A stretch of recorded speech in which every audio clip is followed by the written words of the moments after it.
Hello, hi, how are you? Thanks for stopping by. We're going to be talking to some real people about some real things, doing real stuff, or living real lives.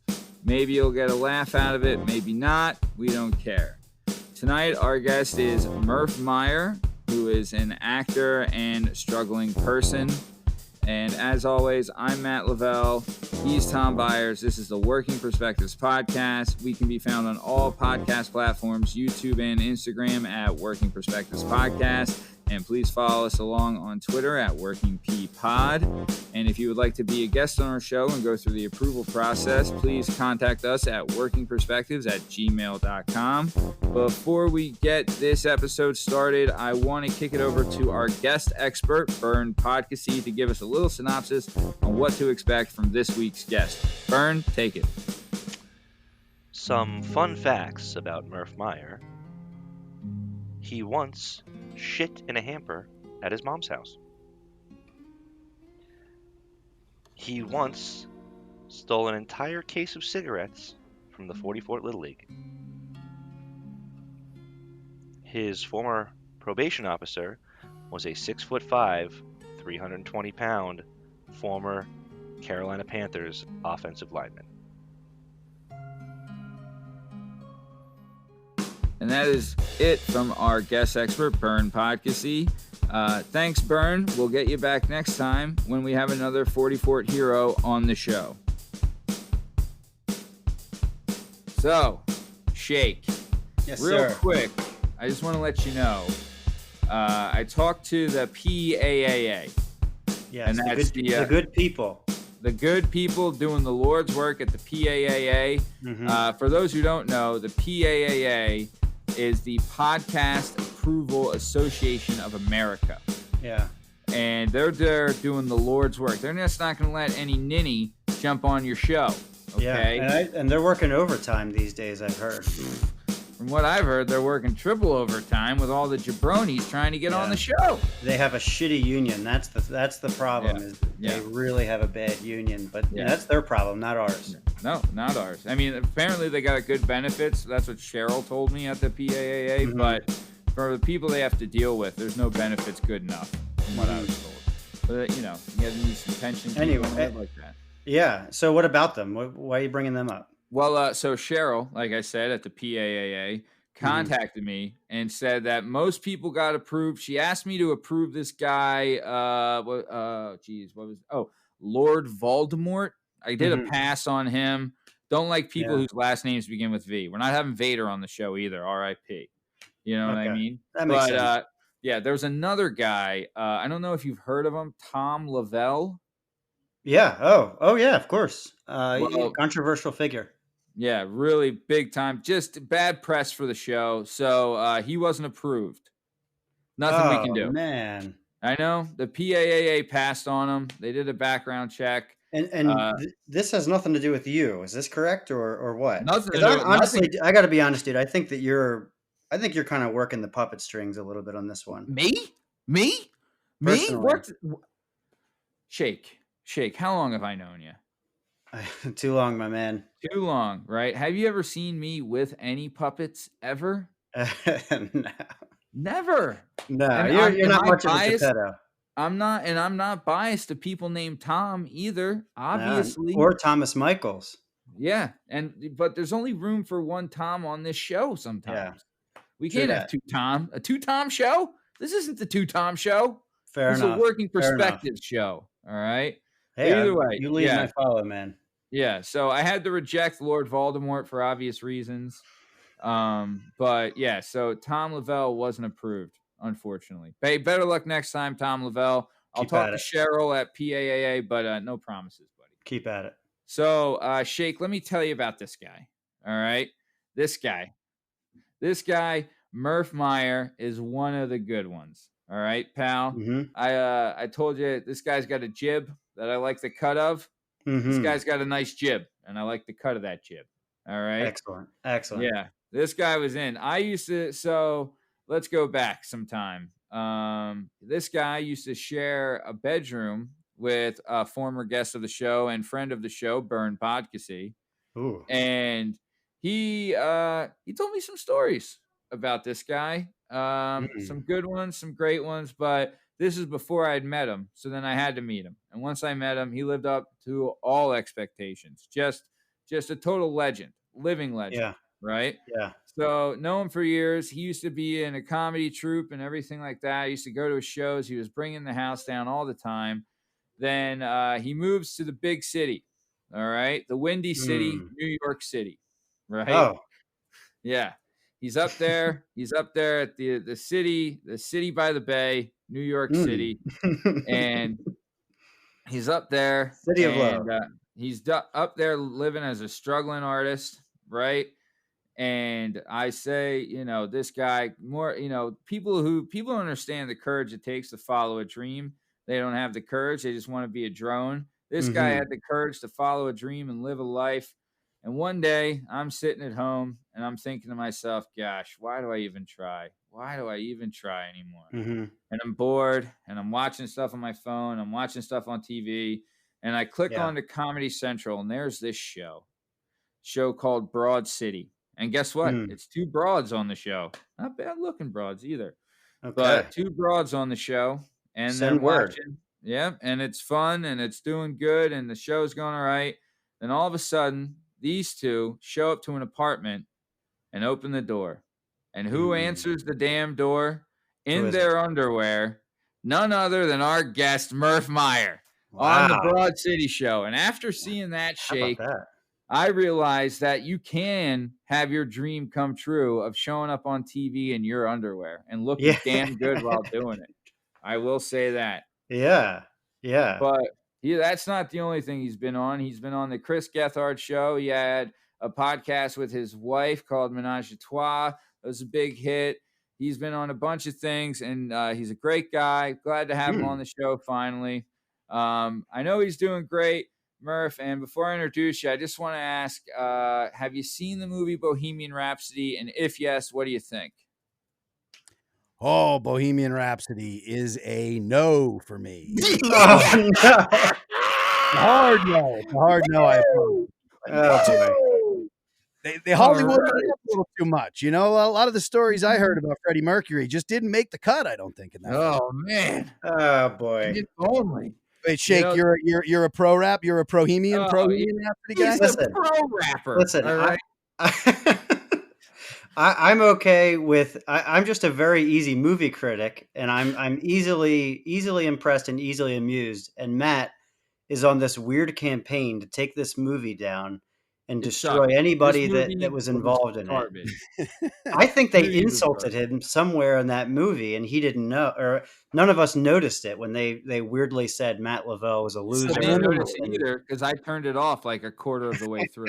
Subliminally, they were taking pot shots at Lavelle the whole time. Yes, that's the hidden Freddie Mercury album is Matt Lavelle's a loser. Shake, I will say, too, I appreciate your love of, because I try to be that way. And I get a little cynical with age, but I love people who just love art. It's like you're not going to shit. Hey, somebody made a movie, somebody made an album, and you appreciate it for what it is. I respect that about you. Absolutely. That said, that movie was a two thumbs and a down. That movie was a total sock full of dog shit. All right? Doggy dick. Dude, you could have spent one camera one day with Freddie when he was alive. I bet you get like 6 hours of footage. Oh my God. No I doubt. could imagine. Could you imagine what that wood chipper was doing all day? My God. On logs, baby. Yeah. There is a like a backstage footage clip on YouTube of Stevie Nicks.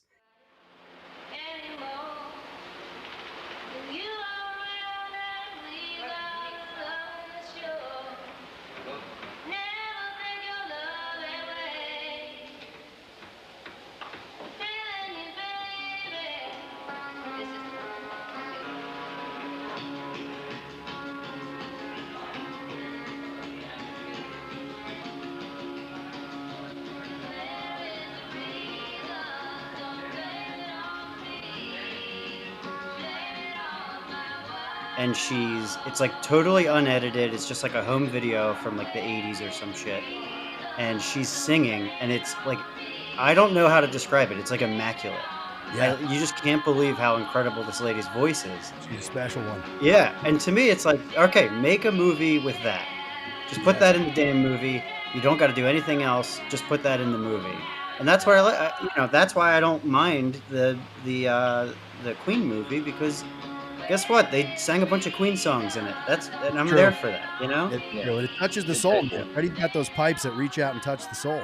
No Yeah, doubt, I've no had doubt. drives in my car listening to Queen that were better than that movie by far. By Were you far. blowing lines? Was a midget carrying lines of cocaine on a platter? Did you hear about that one? There's that No. story that was left out. There was a little person who at the party, one of the parties of Queen's legendary thing was walking around with a tray, and he would just hold it up to people's noses at the party, and they'd blow lines. But Oh, they see, didn't put that in the that's when film, that's when life was living, pal. wasn't it? You know? Those were the days that everyone was You know, dying of age. man. It was a beautiful time. If you're a little person, like, I know there's certain things you'd want to do, but if you're a little person, you have an uncle that was a little person, and that was him. That guy's a fucking god to you. All right. Yeah. Yeah. I was holding a tray full of snort at a Queen party. That's Yeah, what you can't I beat that do. shit. That's my life. There's like dozens and dozens and dozens of little people claiming to be Yeah, who right. that person Oh was. man. It's like the one in the Wizard of Oz. Wasn't there one that was swinging from the? Isn't that one? Oh yeah. That's kind of creepy. That was a dark way to start the program. I apologize. Whew. And now we All spend the right. next couple hours on deep dive. Here we go. Hey, Here we are. wouldn't mind it. So, all right, let's get into some fun stuff. Murph, I'm not going to lie, we circled this game on the calendar weeks ago. We had a Murderer's Row lineup from the 44th area coming through here. So we're happy to get you. We talked to Luzerne we County had represent. I hear. That's it, man. We had a couple other 44ers on here. We had old Benoit Poutcasse on here. Killing it. Oh man, nothing but class. Talked about the hobo jungle. Woo-hoo, hobo jungle. My goodness, that was a home away from home. So another story. So I talked to Byrne today. I don't know if you know, and he brought up a couple interesting facts. And hobo jungle, or just in general. One of them was including hobo jungle. It was said that you stole a carton of smokes off the back of a truck at a Little League game, and then took that carton of smokes right to hobo jungle. That's the truth. I was slinging. It was a case of cigarettes. It was a a case, like the box. A big box, 36 cartons of cigarettes. Oh my! This is when you're 13 years old. That's like a fucking gold. I mean, that'd be a gold mine now, for Christ's sake. Yeah. But my when we were a God. kid, the Little League. So the truck, I guess they were dropping off your big league chew and your, whatever soda and stuff at the Little League. But the back hatch was open. Driver was inside unload, and I just saw a big box that said Marlboro on it. And there were a couple spots in town you could sometimes buy smokes, but when you're 13, it's usually they would turn you down. Right. So I, you do what you got to do. So I grabbed this box, which was a huge, huge box, 36 cartons. I ran down the road, less than half a mile, but I'm trucking down the road to Hobo. I figured that's the best place. I can't just walk into my home. My folks are pretty loose, but not that loose. Yeah. So I took it to Hobo Jungle and stashed it in there. And then I started selling them. I just started, slinging packs around until some of the older kids in the neighborhood caught wind, and they came in with garbage bags and just started, filling them up. And there was not much I could do at that point. Yeah, so you had a stash? So are you saying that you like covered this thing in leaves? Did you bury it? Oh yeah. Yep. So there were some mattresses. There were old mattresses at Hobo. So you dig a ditch out underneath the. This is where all the porn mags and the, no doubt, bottles of booze, beers, and you're breaking sacks on bikes and things like that. Yeah. Oh God, you heard the busted nut. Oh, I heard it. Yeah, kid tried to do. Yeah, there are bike jumps and stuff back there. It was a hell of a spot. But yeah, so I underneath the mattress, I lifted a mattress up, stashed the cigarettes, and I was slowly trying to bring them in. I used to have my Eagles parka, my starter. Oh hell yeah, dude! You could fit two small children in those pouches. So I still have one. I still have mine. It's that vinyl will never die. When I wear the Eagles starter pullover to the game, so much respect. Everyone's like, dude, that jacket. That Kelly Respect. Green, they know it. Yep. Oh, the And Kelly Green Gray. I have an unfortunate starter jacket story. And if any of my family is listening, they know exactly where I'm going with this. My family is all Philadelphia people forever since like friggin' 1492, except my one aunt when she was younger, as soon as she got married, she moved to Florida and she became like a super duper Florida person. And man, Yikes. she would send us starter jackets. It would be like Florida Marlins, That's Florida brutal. Panthers. I And remember she you had a doesn't. Marlins jersey. I remember Yeah. the Marlins Oh, yeah. jersey. Of course, I wore it because it's like the only actual like cool Yeah. jersey I had. But Yeah. like it sucked. Like, lady, you gotta realize like I don't know what you're trying to do here with this Florida, Yeah. gear. It's So like anyway, Scientology. You move down there, they start trying to convert everybody into Well, being Marlin.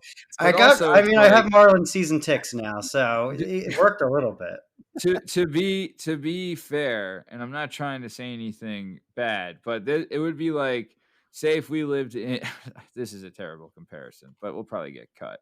But say we lived in Nazi Germany, right? And your Don't aunt touch moved this. to Israel, and she's Yeah. sending you like Star of David starter jackets. That's Yep. what she's doing, Yeah. right? I I mean, mean, So the you're saying Marlins Philadelphia aren't the is Nazi Mets. Germany. Yes, as like it's a cult up here when it comes to sports, right? Yeah, Nazis are And famous for throwing batteries at you too. If they hit like your ship. yeah, Mhm. they hated Santa, they were big on, and they loved the dog mask, Yes, they did. But yeah, so it would be she's sending you the equivalent of she's just asking for trouble, sending Yep. you out of town stuff. Yeah. Like Murf got it. Murf's a New York Yankees Yeah. fan. He got That's it pretty true. good. I was raised a Yankees fan. I got it real good. I've become with age. I've become a little bit more of a fan of sports. I'm less like hardcore about the teams as much. I mean, I was what I was raised. I like the Eagles. I like the Sixers. I like the Yankees for some reason. I don't know. It just got passed down from my. It's not hard to like the grandpa, Yankees. my old man. Yeah. Something about what happened with the I'll tell you Yankees what, and what I happened with like a the good Paul Bills. O'Neill. I'll tell you that. Never minded Paul O'Neill. Yes. Yo, What I about was Mariano? You gotta love Mo. I mean, one of the great closers of that. yes. And I was watching Bowfinger last night, the movie Bowfinger, if you guys remember it. Oh yes, Steve Martin. Yes. And it was produced by somebody named Bernie Williams, and I'm wondering if it's that Bernie Williams. Shut up. I know Did he's a professional. He's a professional musician, so like Bernie might Williams have is? talked to Eddie Murphy and got Eddie Murphy. yeah, and Steve maybe he got in there. Bernie Williams? What wasn't he center field, right? He was a center fielder. He the one game I've been to a few over the years, but I remember I was at a game with my old man and we saw a walk-off home run from Bernie at Yankee Stadium. It was just a regular season game, but it's fun to see a walk-off from Bernie. Yeah, I saw Jim Thome hit a walk-off home run against the Cubs. In that same game, Sammy Sosa's bat broke, and the whole stadium started to check that bat chant, which was great. Yes, he had the corked bat gimmick going on. Yeah, that's right. Check that bat, check those veins, check all of it. He was juiced to the high heavens. Oh man, that was a hell of a run, though. I appreciated those two when they were juiced up. That God, it made baseball great. Oh, yeah. Yes, it did. Oh yeah. They should let everybody juice. Let them Let juice. It's Let's really get the best athletes possible. It's really weird to think about like baseball even being that exciting or care. It might have been like an age thing.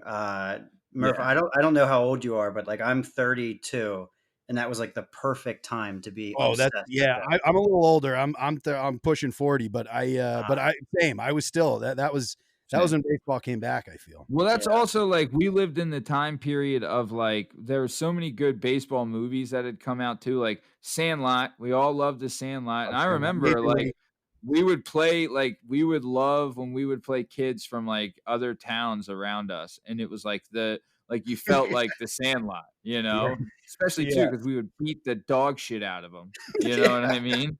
This might be revisionist. This might be a little revisionist. I never lost a game to any damn tally in my damn life, pal. You better watch it. All right. Wait, did they in Lansdale? Did you guys do like major league team names for your little league teams? No, we were all local sponsors. Same for us. Yeah, we were like I was on a team, 40 Fort Lumber, and yeah. We were all like, gosh, and I was on some terrible teams too. I was on some really bad little league teams. really Yeah. bad. Yeah. Hellishly bad. I felt bad for the coaches at one point. Looking back, it's like, Absolutely. we had, And everybody likes to talk about like they get mad about the whole like everyone gets a trophy era of youth sports and how the heyday back when coaches actually hated the kids, like Bad News Bears style. I had a coach one time. We were like a really good team and had a losing streak to miss the playoffs. And oof. at the last game we lost. It was depressing, and he pulled us all together. And he was a really funny guy. Like in retrospect, he was like a hilarious guy that we idiot kids just didn't know. And he Mhm. got us all together, and we thought it was going to be like, I really care about you guys. I know you gave it your all. He's like, I wish I could say I'm proud of you. I can't say that. Have a great rest of your summer. We'll I see what freaking happens. love this guy. That's definitely math out Mr. there A. style. Yes, Mr. A. If you're out there, man, you were an inspiration to all of us in a weird way. But man. and this is a good. I mean, now that baseball's brought up, Murph, Wait, Mikey A's dad, Angel yes, Willis? Oh yes, God, an all-time funny guy. that dude was a boss. He was. But that's what I wanted to bring up. Since we're talking baseball, I watched your skit on YouTube, your baseball skit. Oh and yeah, I tried out. Yes, yeah, absolutely What hilarious. skit is this? Thank you. Give me a synopsis of the gimmick. What do we got? So when I was on the Gethard show, some people dug up some of my old. I made the papers a couple times when I was a young baseball player, 16 years old, stars kind of thing. I was a pretty good ball player, and so they dug some of that up. And I don't know. I guess I drunkenly once said I could make like some minor league team somewhere if I actually tried out. So this is now, at this point I was 35, 36 years old. I'm fucking fat, drunk, out of shape. But I was like, I could probably make one of these teams. So someone said, well, I think you're overestimating your talent. And I was like, come on, how tough could it be? So I tried it, and as you'll see, it's a sad state of affairs. It's I didn't end up making the cut. Wait. So you tried out for the team? Like I tried out for the Somerset Patriots. They're an independent league operation in New Jersey. And yeah, they play. I mean, Jody, the coach was an old. He was the old pitching coach for the Yankees, so he coached there. They had some great talent. I just went. It was an open tryout, so I drove to Jersey. 36. I was about 30. Yeah, it's probably about three years ago. Did you do any training at all for this? Well, I did a little. I hit the cages. I went to the batting cages a little bit. I lost a step. I was also a leadoff hitter and a center fielder, so. I probably put on, Jesus Christ, almost 70, 80 pounds since my prime. So, as a leadoff hitter, you lose more than a step. So I was just a plump mess out there trying to make it. So I made it all. We went to the tryout. They shot the whole thing. Yeah, it was fun, but it was, I was not making the cut. Damn. That's great though. Yeah, it was. Dude, it was fun. I remember when you guys were living on 20th and Fairmount, right, at that house, and we were all partying there one night, and your brother was there, and you guys started talking your shit, and then he's like B, right? Everyone called him B, your brother. B Meyer, Yep. So he was talking your shit, and it was about who was faster. So they had a race in the middle of 20th Street, like 20th and Fairmount. And it was like, I remember because I did the chick, like, go! Furious. Yeah. Right? There was nothing fast. Everything was furious about that. Yeah. So and Larry's like, we were like halfway up the block.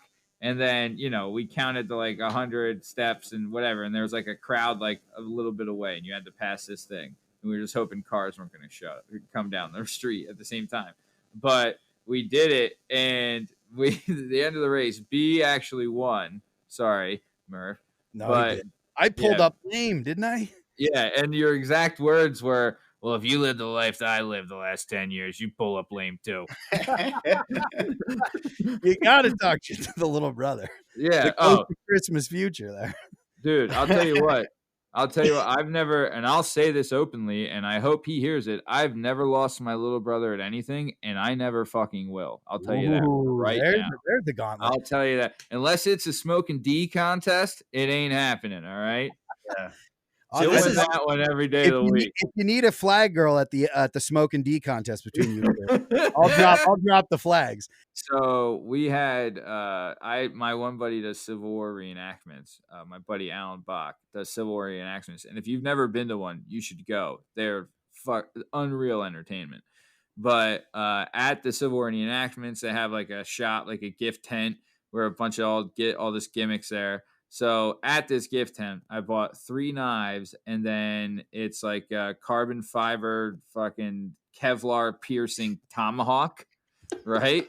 So I bought that too. And then the next night I was over, my wife is really good friends with Shake's wife. So like I would go over and they were hanging out. Like I think my wife and his wife were hanging out. So I went over to Shake's house to hang out, and a couple other buddies are there. And I was like, guys, I just got all these knives and the tomahawk in my trunk. Let's go. You know? Yeah. So we're in like his apartment complex, and we're trying to get him to stick into trees. Didn't hit one. Right. So I was like, fuck this. We just need a better tree. Couldn't find a tree. Yeah, couldn't find a tree, but we found a nice telephone pole. And let me tell you, that didn't work either. Dude, we were this close from nailing a car because, like, yes, I threw the top. Like, you're winging this thing because you want it to stick.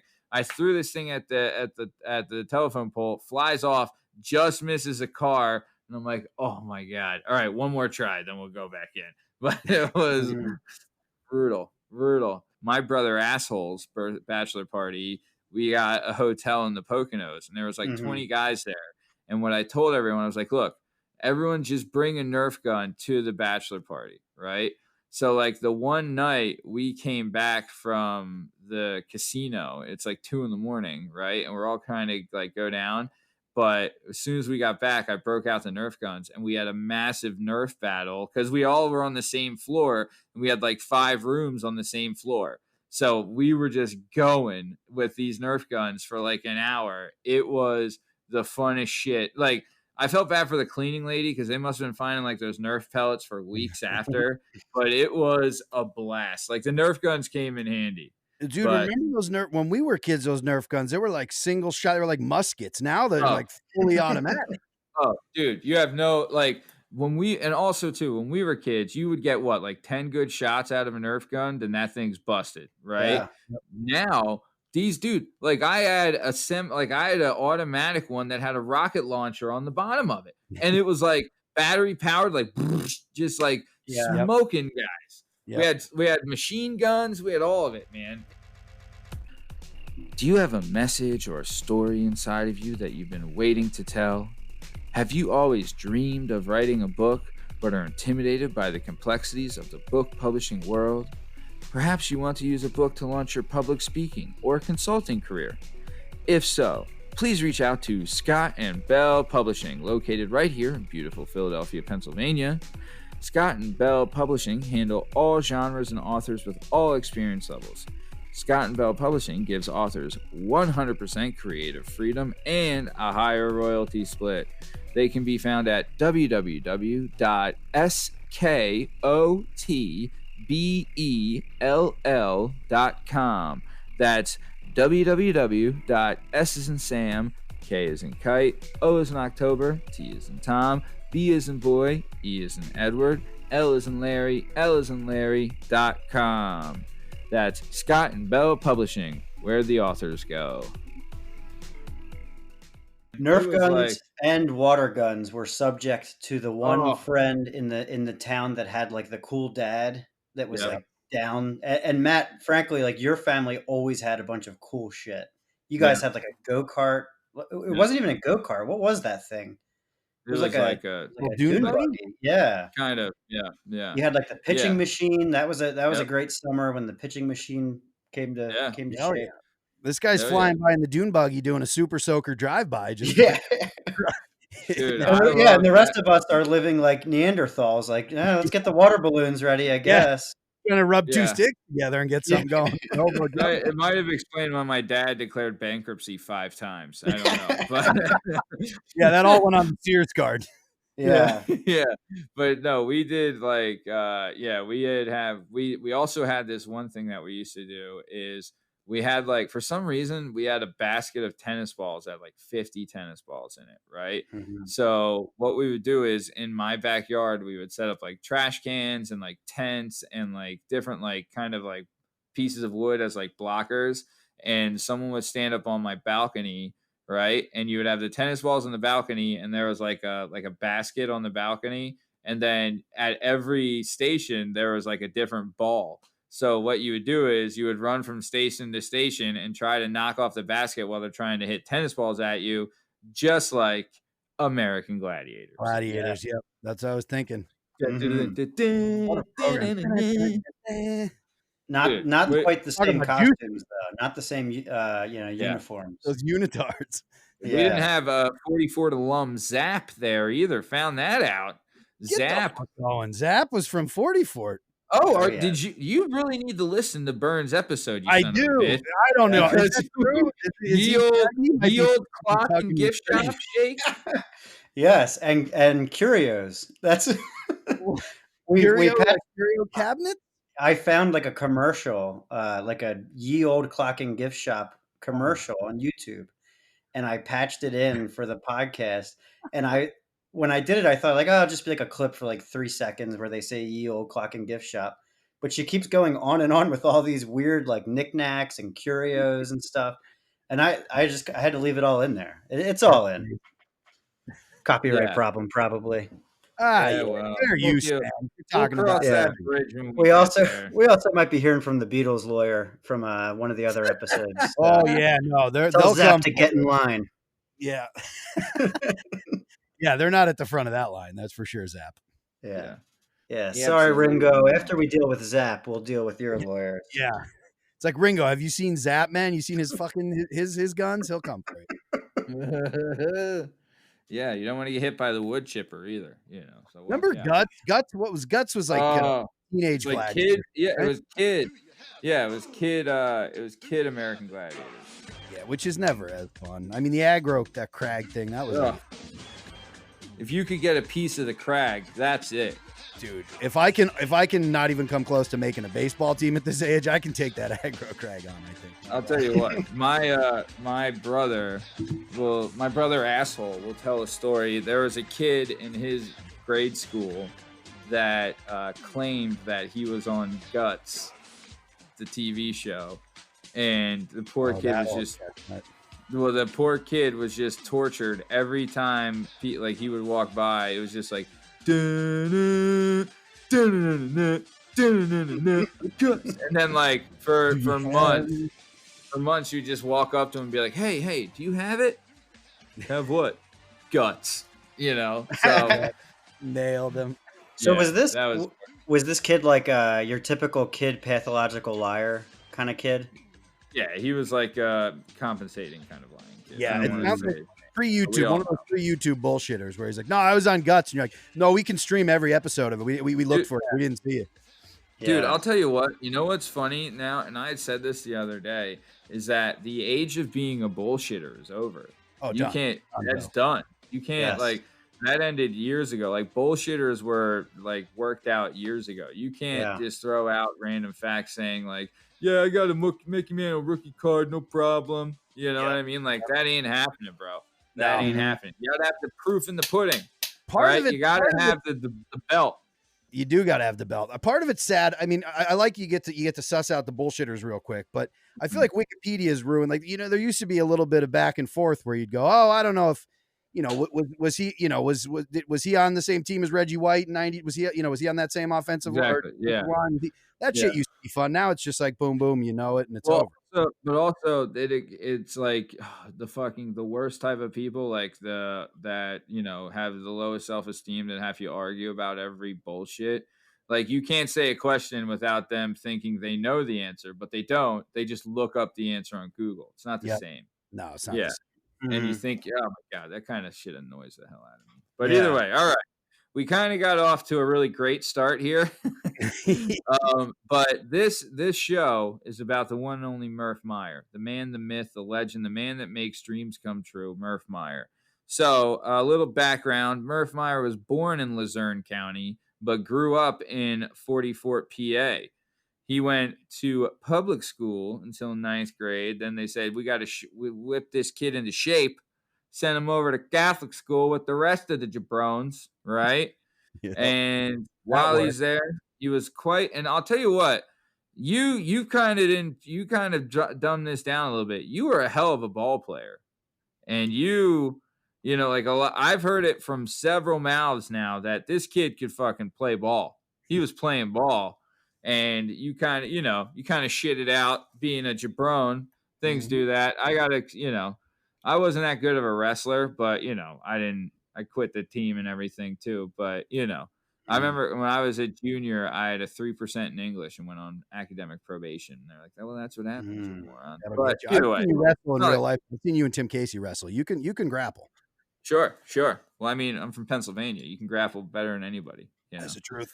Anyone from any other state can go smoke a D, as far as I'm concerned. So we got some of your we got some of your background of shitting in hampers and stealing cartons of smokes and all that stuff. Having to have an offensive lineman watch you jerk it into a cup every month. So scrap. Yep. Scrapping. Yep. You did your homework here. Oh, Murf, when people found out you were on, for some reason, they just were chock full of stories, pal. Let me tell you. Maybe that guy will come on. Oh, maybe. Scrap. I'll tell you. Well, go ahead. You go through your thing. I got a quick side thing about Scrap. I was just saying to Shake, I would love to have someone like so, and I think I said this to you, where that if you're in the NFL like drug policy or whatever it is, and it's like 28 months that you're under surveillance where they can call you anytime and you got to show up and you got to piss. And there's a guy that'll be there almost every time that will watch you piss. So he would have seen your schwanz at least 28 times, if not more. Right? Yep. Whose job is that? What is this guy like? I need he just stares at he has to watch you pee. Dehumanizing. NFL young man. Yeah. Because they got the Whizzinator, you know what I mean? So they got to actually see the stream coming out of the pee. Yeah. Otherwise, you got that hose and you get the little warm. You put a 9-volt battery and it's got a little chamber. We've all done the Visine bottle in the palm all day. Everybody knows that. Yeah. No, they're watching it. That's middle school. Tube the cup. They see it come out. Yeah. It is weird when you have to ask your friends for piss, but either way, hey, I'll pass them all now. I'll tell you that. That's a friend. Yeah. So, but I would love to find okay, let's ask ourselves this question real quick. How much would you have to get paid to watch men piss in cups? Watch them piss in cups every day, all day. On camera, I'm going to pass. I'm going to pass around only because it's a power play. You know what I mean? It's not even about the money for at least for Scrap, being a PO, it's a power play for him. He liked to be able to just, catch people in the act and cuff them and cart them off. That was his whole thing. So I bet they feel but also did they get off on making you bladder shy? Right? I'm not gonna lie.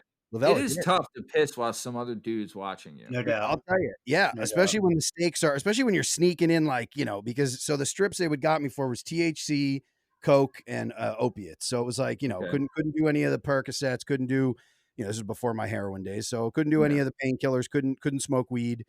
But I was doing acid. So then you go, what drugs can I do while I have to take these piss tests? So I was doing some acid and occasionally some ecstasy. But with that ecstasy, when we were kids, it wasn't, the kids now, they got this Molly. It's just pure MDMA. It's great. Yeah. But back in the day, you didn't know what the hell you were getting with taking the pill. So I sweated out a few times. And I'll tell you honestly, I used to be fine whizzing in front of people. I never really had a problem.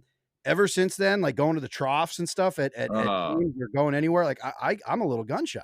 And I definitely think it's from this fucking 6'8" dude standing behind me, just breathing on my neck while I gotta go. I don't think anybody a little struggle there, bro. little light stream today, huh? Dude, I'll tell you what, ecstasy back in the day was legit the Jersey Turnpike of drugs. It was awful. Anything could have been in there. Off the floor. When that shit hit the streets, that was seriously, that was trouble. I knew a bunch of people that had trouble with that stuff, big time. And what's So- even worse is these fucking morons, they make the whole goddamn thing illegal. They made those test strips illegal and they made those tough to get. So I'm like, you don't even want people to know what, like, if there's anyone out there trying to do drugs responsibly, they want to say, well, let me get a pill, shave a little off, see what the fuck I'm actually putting in my body here. And they were like, no, even the test strips are illegal. And I was like, what the fuck are you doing? You want people? Yeah. Jesus. There was like, what they're doing. But either way. So no one knows. So let's get the universe, into this really though. Quick, really quick before we move on. I'll just want one more. Do scrap it. shit. Do it. No, do it. Matt Skrepanek was my PO. He was the one breathing on my neck while I was urinating as a child. But then his brother was actually a lineman in the NFL, had a brief football career. He was kind of a hero around here. Went to GAR high school, and he played in the NFL briefly, and then he became Luzerne County commissioner. But then he got busted. So his brother, Screp, gets busted for, he was using the county debit card for personal purchases, and he put the county in the hole like $2 million. So there's like so much corruption in Luzerne County. So he ended up going away for a little while. So that was a little bit of a, nice little universe. I want to breathe on his neck a little bit and be like, all right, pal, I'm sure he's 6'8". I'm sure he did fine upstate. I'm sure. Yeah. Unless there's like 9 feet tall breathing on his neck. Yeah. I'm sure he had plenty of friends. Jesus. But okay. So let's move on a little bit. Whilst being a star ball player, you had a couple jobs. Now I want to run through this. If you want to stop and talk about it, because this is a long goddamn list. And we're already in the second half of this gimmick. So you were picking strawberries on O'Malley's farm. Tell me about it. Yep, that was my first gig. When a summer job. I was about 13. It was a cash job. It's a tough gig. So I was just picking strawberries at O'Malley's farm all day. You're out in the sun. You're bent over. I could never even. I'm struggling with my shoes now. I like to go Crocs because I don't have to bend over and fucking tie my shoes. So bending over picking strawberries all day. That's the labor, man. That's a tough gig. So. That was my first one. 2 weeks I lasted. I was a punk. I got some cash in my pocket. I said, this will get me maybe through a month of the summer. So I'm good. That's a brutal ass job. That's like real labor. People don't realize that's some real shit, man. That's no doubt. Those are those jobs, these fucking morons. Mexicans coming up and taking the jobs. And I'm like, where you want to fucking out there in the sun picking strawberries? They can have that fucking job. You're going to sit your fat ass on the couch and eat those strawberries, but you're not going to go out and pick them. Yeah. What are your coworkers like at a job like that? Is it a bunch of kids or a mix? Bunch of kids. Yeah. O'Malley was paying under the table. One old guy there? Oh yeah, one legend, like one really really old dude who like you never saw him stand up straight. His spine was. He's like, and he would turn to you and be like, "Don't do this job again. Get out while you can." Puts a strawberry in your pocket and sends you on your way. Yeah, right. Yeah, the strawberries he was picking were the real special ones. Yeah, it was mostly kids, mostly under the table. Less than minimum wage. You're skirting that move. So it's a summer there. That's all right. So then let's move on to Abe's Hot Dogs. Tell me about it. Abe's is an excellent hot dog joint in the area here, and I worked there briefly. I was kind of it was not my best self at that point. I was on a lot of substances, but the fast food joint most people are that work there. So it was just a drive through. They got a great everything dog, little mini potato pancakes. They're really good. So nothing like a good latke. Yep, love a good latke. Little sour cream in there. It was a good. So I worked there for a little bit. I worked at Pizza Lovin', which was another one of those kind of jobs, just a pizza joint. Is Abe's is a hot dog joint but it's like a family run hot dog joint in the valley. Yeah, it's a local one in the valley. And it's just there's one in Wilkes-Barre that's the original one. So a lot of people complain. They say, "Oh, you worked at Abe's." "Oh, where?" "The one in Kingston and not in Wilkes-Barre on Barney Street." And I said, "No, not the original one, but still like a local joint." Yeah, and it's still the same damn people owning it. It is. No, people want to argue about which street the fucking hot dogs are. People are giving you some shit about this. This is contentious. You bet. No, they want to know which Abe's, man. You can't just float. "Oh, I worked at Abe's." "Oh, which one? Which one? Oh, that one stinks." Yeah. Now, is this a walk-up kind of place? Like a walk-up window? They got a little drive-through, and it's a little. I'll tell you, it's like walking through at time. It's like the restaurant at the time forgot. It's beautiful. They got the old orange like Formica booths and the little counter. That's nice. Great job. Damn. Yeah. Worth the drive? Absolutely, dude. Go tonight. You might be able to get them before they close. Go, Maybe I Matt. will. Take Maybe I us on the will. road. Cannonball man. run. Cannonball run to So Abe's. what do you guys So, put on your? What do you put on a hot dog, you guys? What They got Ketchup, the, mustard, goes on relish. the everything is ketchup, mustard, relish, chili. You go for Whoa. Yep. there? Yeah. What are you doing on your wieners there, Shake? Well, as a true buyer's boy, I was strictly nothing but a crazy amount of ketchup on my hot dogs as a kid. That's how we You rolled. guys, ketchup is And your favorite food. I have since kicked ketchup. It was a negative force in my life. It was controlling me, and I got rid of it. Are you still allowed in your family? I'm not. Well, no, I moved like 3,000 miles away from my Yeah. family because of it. Yeah. But my Yeah. wife lets me stay in her home, so you Mhm. know she's a Californian. They're anti-ketchup out here, so I'm right at home. Maybe Do you they should have told her donate that your or first do love they was ketchup. substitute? So one at a time, guys. Who? Go, Lavelle, go. I was just gonna say you should have told your wife that your first love was ketchup. She knows. my Oh, com- she knows. She knows, Yep. man. But Do I'll you tell go you, Naked Bombs, or do you substitute something else for ketchup? since then I've actually like done like an awakening of all kinds of foods that I just denied as a kid because I was an idiot. Mhm. Yeah. Recently, like guacamole is like I'm obsessed Big with fan. guacamole and Love avocados in good general. guac. But onions on a hot dog is really good. Yeah. Mustard with it is good. Mustard and onions. And a few years ago, well, actually many years ago now, I worked at a sandwich shop, and we had a deep fryer. And the guy I worked with would deep fry hot dogs. If you The guys have best. never deep fried a hot dog, it is a fantastic journey. It's a great Yeah. thing to do. It's That's like actually halfway to corn dog town. so Yeah. at Graham's Pub, Land of the Free, Home of the Brave. Graham's Pub has the Graham's dog. Now get a load of this. It is a fried hot dog, which they only take a minute to fry, which is one of the best things. And they come out like crispy, nice. Then you have your bun. You put cream cheese on the bun. Then you put some bacon, and then you put some sauteed onions. Oh, yes. Let me tell you, we've sold a lot of Graham's dogs. That's a big hit. Wouldn't have thought cream cheese with a hot dog with some, Mhm. bacon and onions with anything. But Yeah. telling you, it's a big hit. I'm That's telling right you. up But the alley of like Philadelphia food. Like oh yeah, just hit it right to the arteries, baby. Yes. yeah. Yep. That South The Philly fried- roll with the fucking you take the slice of what do you call on South Street there? Jesus, my brain is dead. Not Leonardo's. What's the big slices on South Street? The Delisandro's? The pizza well, slice? Yeah, the pizza slice. Oh, I don't fucking know. Whatever. They got a huge slice, and then there's Jim's cheesesteaks there. So you take a cheesesteak and you wrap it in the pizza slice. What is Yeah, that a thing? It's a fucking thing. My brother did it. I've yet to try it. I mean, it sounds like just a decadent. Is Jim's where TC got in a fight with all those guys? That's the one. Yeah, that's the one on South Street there. Fucking Biff Sweater. Can't Biff keep that Sweater. guy down. Love that guy.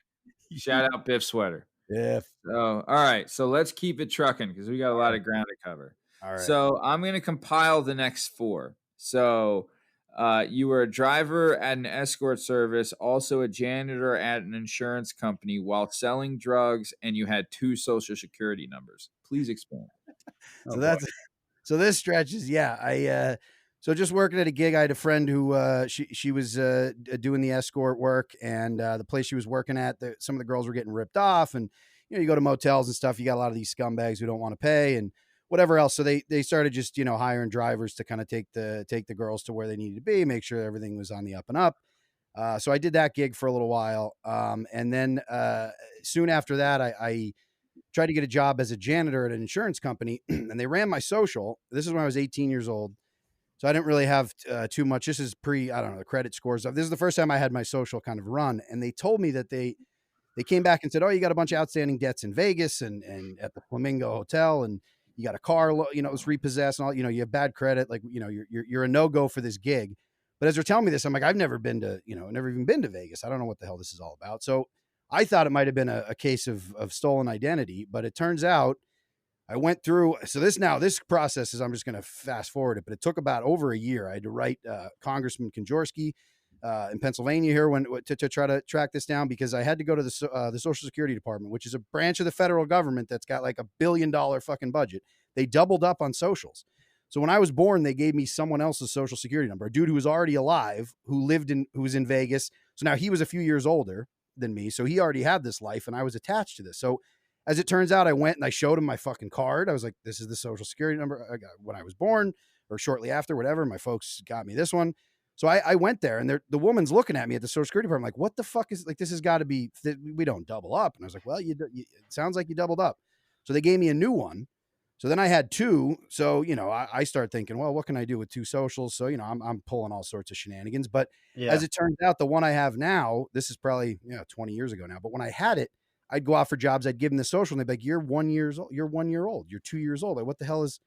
So I had to like juggle a thing. They never fully combined the two of them. So I don't know where that, I can't get a credit card. It took me forever to even get a bank account. So I got weird shit with my social. So that was with the Social Security situation. You can double down on a Social Security number? Apparently you can. They did it. They absolutely did it with me. That's like, I don't know how, I tried to Google it and be like, is there a Reddit group? Like, that is absurd. That's like reincarnation or something. Do you think maybe this guy, like, he wasn't supposed to, I've like considered Looper or something? Yeah, I want to meet him. I want to meet him. And of course, my fucking He's had a great life, apparently. I know. I get the degenerate. I couldn't get the guy that could get me like the platinum card. I had to get the guy who's degenerate in Vegas, who's got all these outstanding debts. I couldn't have got like fucking Jeff Bezos' social or something. But yeah, so that was unreal. And then when I moved to New York, I got a job as a security guard at the Museum of Sex. So that was a fun gig when I first started. I was bartending and working at the Museum of Sex, just like kind of watching over the vibrators and the dildos and whatnot. Oh man! So did you ever have to shake down a John that tried not to pay when you were working as? No, I think I think even just saying that we were out there, they had like a company car. I don't know if it was like maybe a Chevy Blazer or a Bronco or something, but once we sat out there in the parking lot and the guys knew that there was someone there, there was no shenanigans. I mean, and I'm not much of a physical presence, so if anything really shit did hit the fan, I don't know what the hell I would have done. But well, I guess it's free tonight. I mean, these are cowards, like someone who's going to pull that move is a fucking coward. So as long as they knew someone was sitting out there, I think I never. Yeah. Nice. All right. So then, and you went over the two Social Security numbers, janitor at the insurance company. You were also an orderly at a hospital. Yes, I worked the third shift as an orderly at the psych ward at Abington Hospital, and that was a fun gig. I met a lot of wonderful people. We were talking about this a little bit the other day. The staff, man, it's cuckoo's nest shit where you got like Nurse Ratchets and like the staff was hit or miss. There was a lot of questionable human beings who worked there.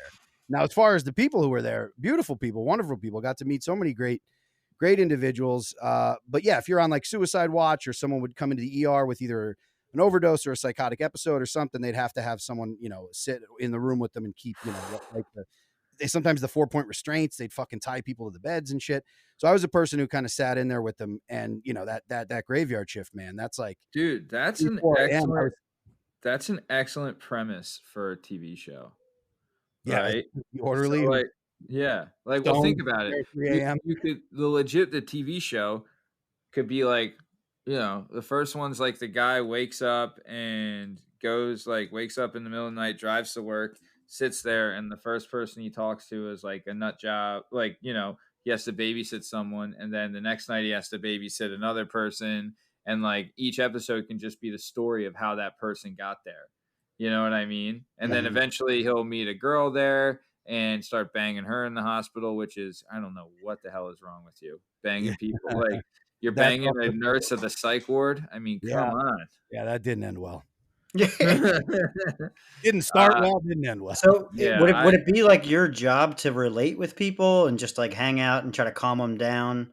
Yeah. And I imagine like your personality would be a huge asset to that. Yeah, I'll tell you, I actually, it's like the good cop, bad cop thing. Cause it was honestly, my whole thing there was just like treating people like fucking human beings. Cause that's just what, that's just, I don't know, in my nature. But a lot of the people there were hard asses. So, they do the thing, they come in, they're trying to tie people to the bed. And I'd say, just give me 10 minutes here. And I didn't even have training. Like I was an orderly. It was an entry level. I'm not a nurse. I'm not a psychiatrist of any sort. I've lived 2 lives according to the Social Security Department, but you live a life, you get to know people. So no, I loved it. And I got along with, and now there's of course some people who are, having psychotic episodes legitimately that are beyond, the conversational, but a lot of this stuff is just talking to people and connecting with them. So I loved it. The hours fucked with me, I think, for years after, just doing that, like, those 7 to 7 overnight or 11 to 7 shifts and stuff. That was rough. But yeah, That's no, the gig, talking to people, like, cause they wake up and it's, if someone tried to take their life and they go to the ER and, they wake up, the first person they see, you want to be there just being like, hey man. And if you want to talk, we'll talk. And usually they ultimately did, but I didn't force anything, but they just had to have someone in the room to make sure that they're not chugging the hand sanitizer or trying to, harm themselves in whatever way. But so would the orderly, I guess, be the name of that show? Pretty much hospital worker is what my title was there, whatever, like hospital worker. The most fucking vague. You're like, what does that even mean? But yeah, the orderly is a better title for a television program than hospital worker. Geez. Yeah. So, all right. Damn, that's interesting, man. Okay. So after orderly at the hospital, that's when you were living in Manayunk, and that's kind of the time that you and me first met, when your life changed forever. And then and then after that, you moved back to the Valley for a little bit. You're a bartender at Boylan's. Is that the name of the joint? That's right. Boylan's and Murphy's. Now it's Murphy's. It was Boylan's for many years, and now it's Murphy. So my old man was a bartender there. My brother was a bartender there. So then I got a gig there when I moved back here for a little stretch before I moved to New York.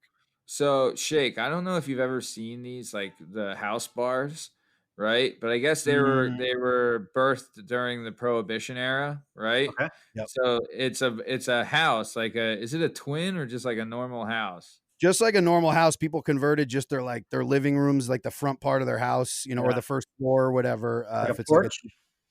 it's kind of they'd like turn the whole front of the house into bars. So like on every corner here in Luzerne County here in the northeastern PA, it's all what they call them is beer gardens. My mother told me recently that's what they used to call them. So it was just like, oh, I'm going down the beer garden, which was just someone's living room that had turned into a bar. But now that's what all the bars are. It just looks like a house. Then you just see like a neon fucking Budweiser sign in the window, and you're like, there's a beer garden. That's beautiful. Yeah. We don't have them down here, but I would love to start them. I've been to Austin. They have them in Austin. There's like a famous strip in Austin that has it. Yeah. And man, that's been a big thing. I've never really been a big bar guy, but I've been like super hankering for bars since COVID hit. I don't know why, for sure. But I just want to go to one in like the afternoon and hang for a while. Yeah, they're good hang spots. It feels like, because it feels like you're just going over to somebody's house. They got like furniture that looks like it's just like a living room. You're just going to hang out and drink. So there's a nice, the ambiance, as they say. Yeah. Plus too, like that's like a hometown place, right? Like that's where all the homies hang, right? It is. Well, it's coal country here. So the other thing too is they used to wash down the coal dust, is what they used to say after the shift down in the mines. They'd go to a beer garden and you'd have to wash down that coal dust, which was in fact black lungs. So there's no I'll tell you what. You descendants of coal miners can drink like no other. Oh boy, you guys are fun. You guys can put it away. Windsor, right? Isn't that Pulaski's gimmick? Loves a good Windsor. Oh man, that whiskey goes down. Yeah, no, we can. It's funny because I didn't go to college, but I went to a lot of college parties with my friends and whatnot. And a lot of the places people went to, everyone who comes from the Valley said they went to college freshman year. All the kids are like, you fucking drink with these lunatics from Pennsylvania? Like they can fucking. It was kind of normalized growing up. We're just like, I don't know, we drink a fair amount, but it's it's liver punishment. No doubt. I had a buddy who moved to Brooklyn, and he spent, I don't know, he's probably there for like at least a year, and he came back for Christmas once, and we were all at the bar like a couple nights before Christmas, and we were all getting loaded. And he said, like, that's like the number one thing that is different is when I come back home, I can't believe how much people are just like in like social situations, family situations, not like, oh, we're about to binge drink situations. It's more hey, I'm going out with my family. I also, put down 9 beers at regular dinner, and I'm still trying to, like that's like Casual, very I casual. don't think we know about it in Pennsylvania until we get out of it, Dude, I couldn't agree more, man. Till you see how tight. I thought this is just how people lived. No. Yeah. Same. That is how we live. So That's how we get by. I think I'll tell you what, our batting average for functioning alcoholics is pretty goddamn good, though. oh, A lot of us I still think take we care of our business. A lot of us. we invented it, pal. That's where it comes from, is down here. But okay, so let's keep it going. So after Boylan's, you moved to New York, and like you said, you're a security at the Museum of Sex. Yep. Right. Where basically it's just like, from what you were telling me, at least, it's kind of like a glorified sex toy shop. Is that right?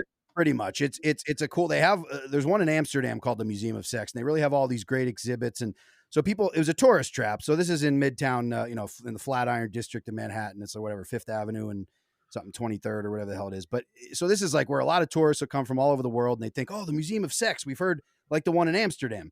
And I'm like, nah, man, the one in Amsterdam is like the real deal. Like this is like the version. I mean, still, I guess, if you got your tourists coming from Nebraska or whatever the hell, and they're, oh my God, it's a penis on the wall. But European travelers, they come in and like, what the fuck? Like, all right, well, this sex shop, whatever. The BYU grads loved it. Oh God, yeah. No, the Mormons, the Rumspringer crowd comes in. They're going wild. So that was a gig. That was the great people worked there, though. That was a fun gig. That always makes a difference, man. So not a real museum, though. They're not getting nonprofit status or anything. No, they're a for profit. They're sex cells over there. Then they'd have exhibits. So to be fair, there were a couple of times they'd have like, oh, the history of breasts. I don't know what these are. A tale as old as time. The history of breasts is that they're incredible. Yes, mother's milk. No, but whatever they'd have those kind of exhibits. But mainly it was like the gift shop area. They'd have security guards keeping an eye on people so they don't steal the fuck sleeves and the Tenga, the flashlights and what have you. So while working there, though, you were acting at the same time and then bartending at a place called the Abilene. That's right. When you're acting, so this I think is going to intrigue a lot of people, because this is a profession that not a lot of people get to do, and like, it's kind of like hush hush on how you even do it, right? Yeah. Like everyone knows, you want to join the plumbers union, you become a fucking plumber, right? Right. There obviously it's more than that.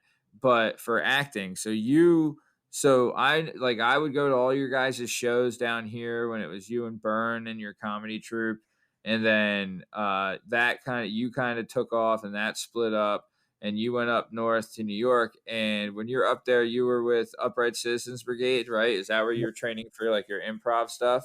That's right. And, took classes at UCB. Yep. And would they like kind of hook you up with like, hey, go check this, maybe get a gig here, go check this, maybe? So how does that work? Yeah, they were so UCB was good for they were bad at a lot of things. They didn't pay their performers, which is shit.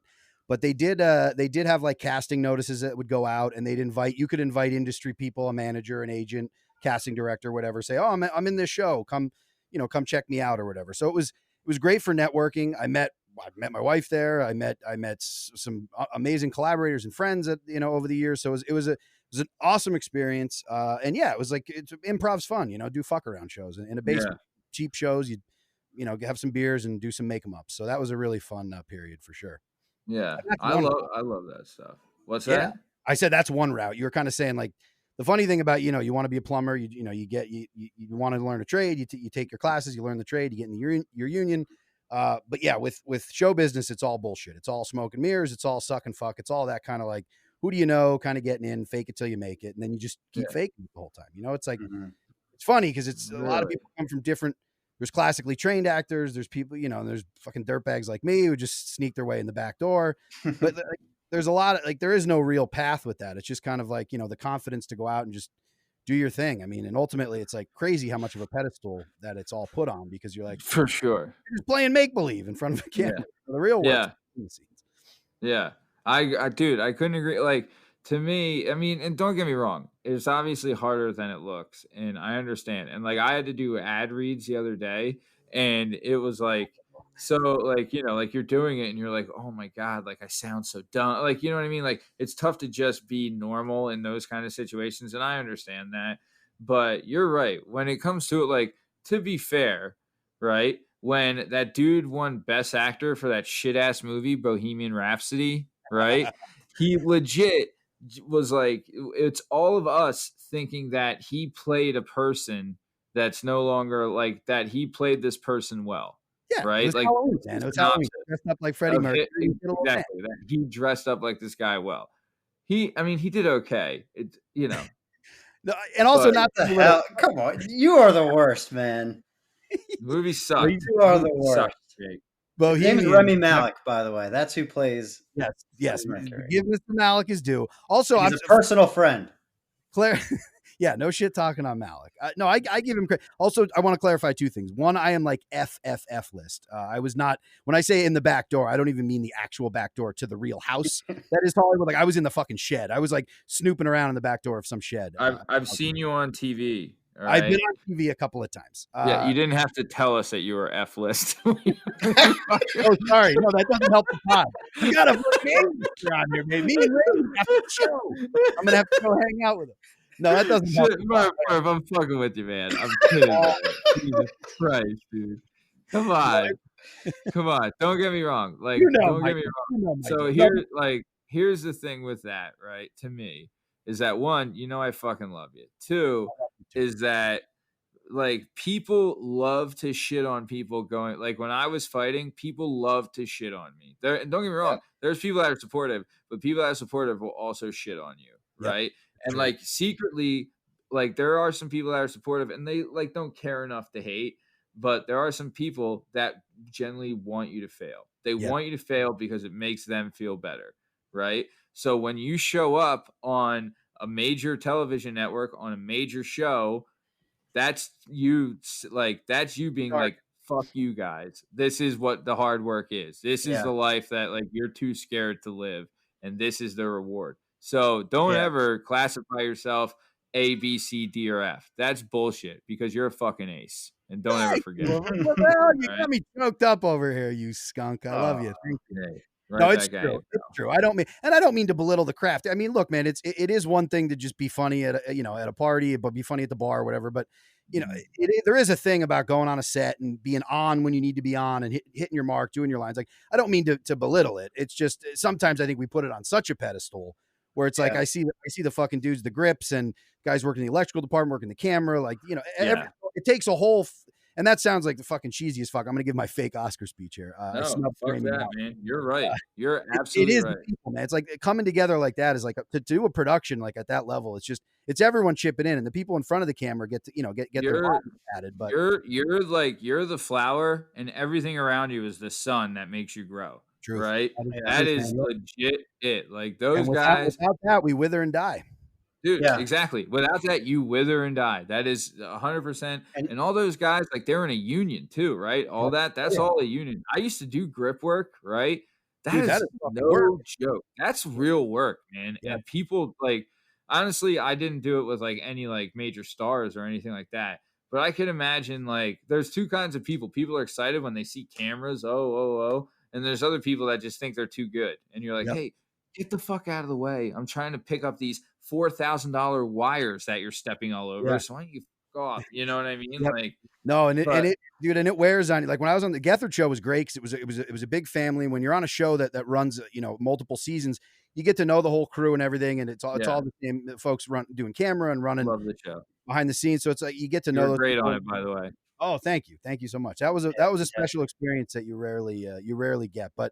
I'll tell you when it's break time, when it's after dinner, I'm always out there having a smoke with the crew and chatting with the crew. Like they're usually better than the I have a little bit of a chip on my shoulder for some of the more fancy pants people in front of the cameras because they really get full of themselves real quick. But it takes a family. The Gethard show was not like that at all. That's an experience like to me that's so unique that you've worked with like a lot of people, right? But you've also been in a scenario that no one would even dream of. Like if any of us, right, any person that's never done it had to go onto a set with someone who's been on TV and things like that you've seen and you recognize from movies, everyone you talk to that hasn't done it would shit their pants and not know how to behave and be I like know. licking the feet of that person, right? Where for you, you're like, look, I'm trying to make money so I can like live here, you Yes. know? Yep. So like to you, it's Yeah. just like, no, this is actual work. This isn't like the dream's done. This is work, you It's work. know?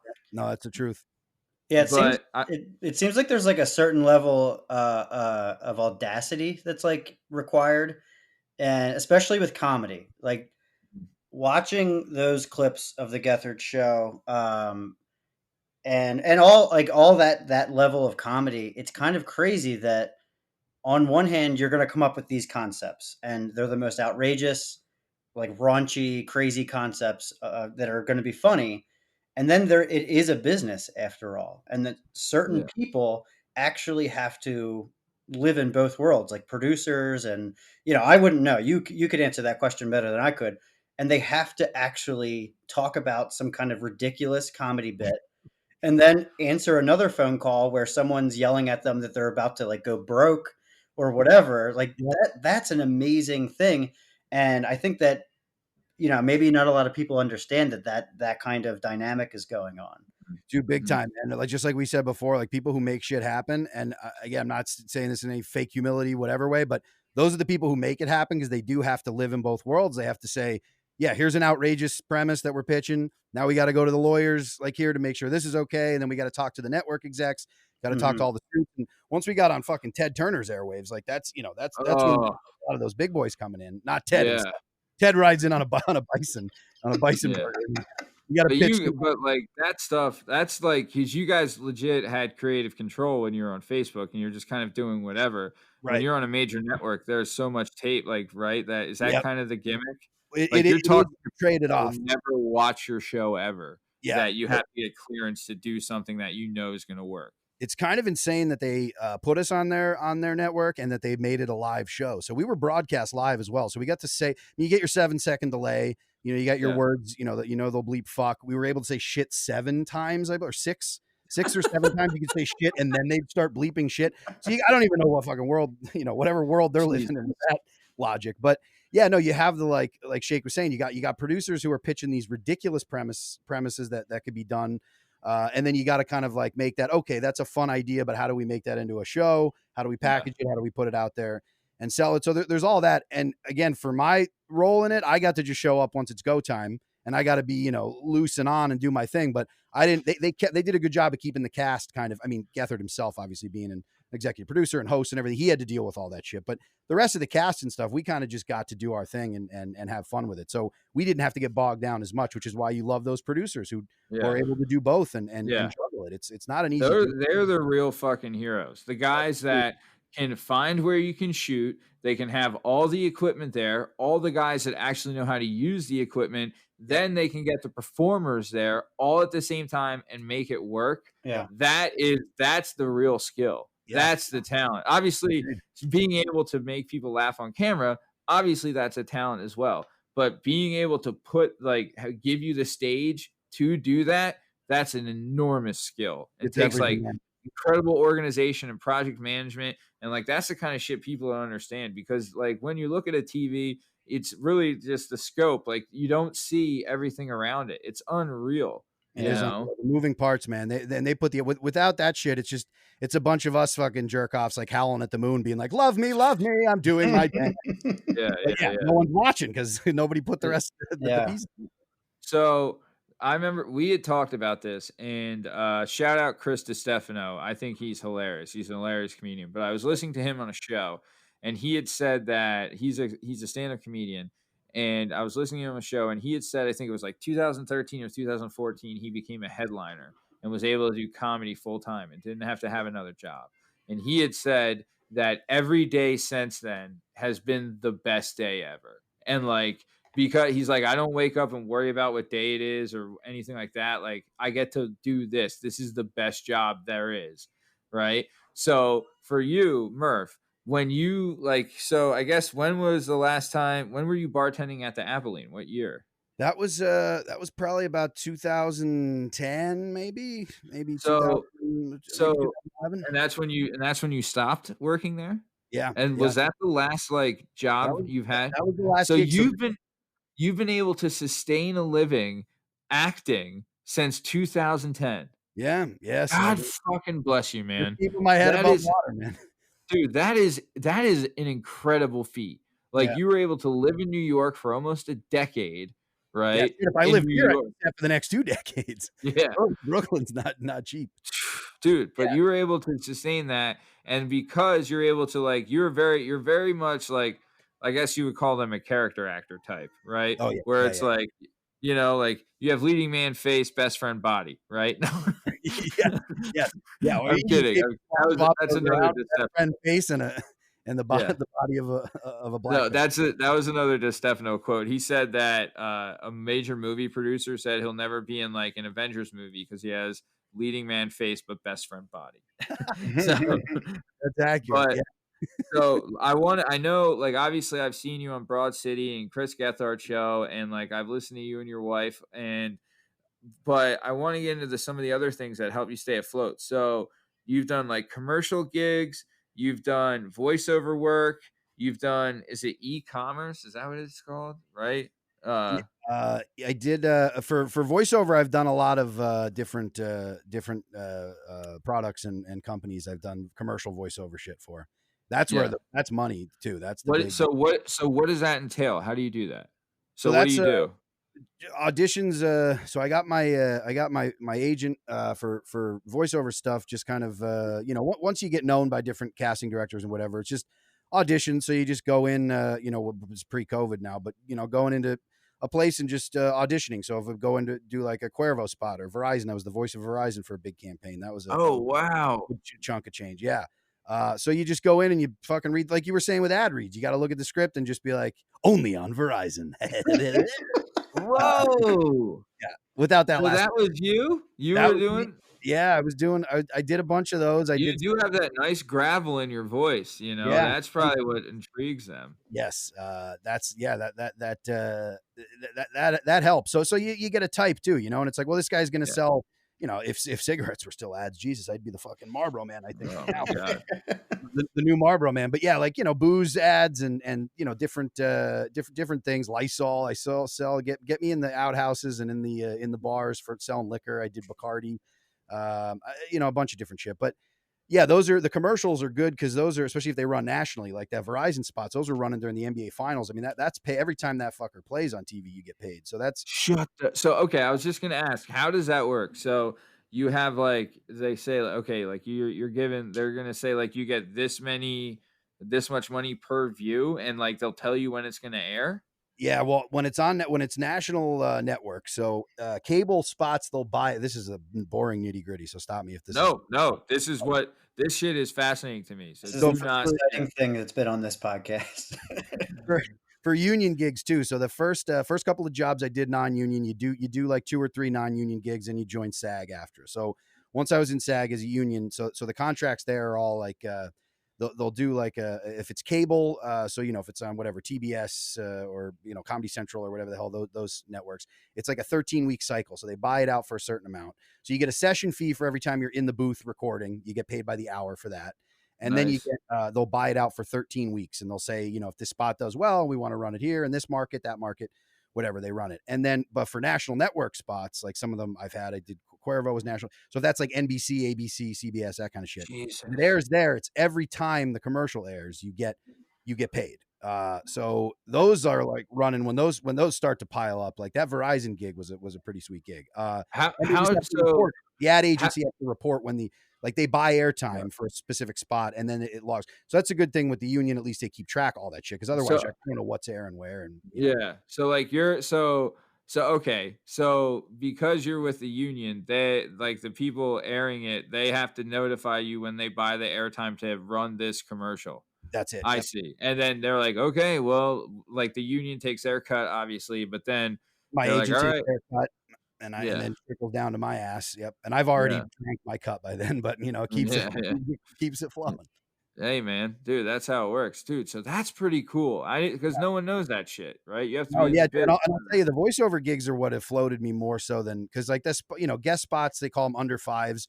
So when I was on like Broad City, if you only get like 5 lines or less, if it's one scene or whatever, those are like the lesser paying gigs. They're good for visibility, and of course you build your resume on that shit. I was in a movie that was on what Rebel Wilson movie, some comedy. I forget what the fucking name of that was, but I had one night stand with Rebel Wilson in some movie, another shirtless affair. You get typecast pretty quickly. Ooh, so once I baby. got my top off, they're like, get that fucking chubby fat tit guy with the hairy chest. Hey, they probably should have seen Shorts and Skins. Stefano, yes. No, that's where I made my bones. Yeah. So once you get those little bit parts like that are good, to kind of build your resume up. But they pay, and again, you get your residuals so that when that shit airs, when that Broad City episode comes out or whatever show, I've been in a few different shows, when those little things air, every time they air, and then for like a movie, when it comes out in the theaters, you get paid. When they buy it for cable, you get paid. When it goes on an airplane, the video on demand shit, when they start playing it on airplanes, you get paid. So those residual checks trickle in, as That's awesome. sometimes I'm getting them for 2 years after I did a gig. So, man, that's like your little secret, Yeah. So wait, Verizon and Cuervo, you did voiceover work for both of them? Yeah. Those are global international brands. That's incredible. Yeah. So that's it. You're fucking snaking a little bit out of that pot, huh, babe? Ooh. Yep. Somebody's got their dick in the babysitter. Ooh. So okay. Take that, Verizon. So all right. So I want to talk about, let's see. So you did voiceover work, commercial gigs, and what's some other stuff? I wrote something down, but I can't understand what my handwriting's. Well, we should get to the main thing. You got something big you're cooking right now, right? Do you want to do that now, or Yeah. we want to make sure we have time to cover this? This is the main. I know. So when it comes to hobbies, right? Our boy Murf here's got a couple. He collects Pennsylvania memorabilia, right? You guys can't see it, but he has a Pennsylvania lottery lighter, Zippo. Pretty sweet. Yeah. And he collects other cool PA stuff. But other hobbies he has is filmmaking and podcasting. He's currently working and recording a podcast now. Murf, give us a little synopsis on what to expect on this sweet, sweet pod, man.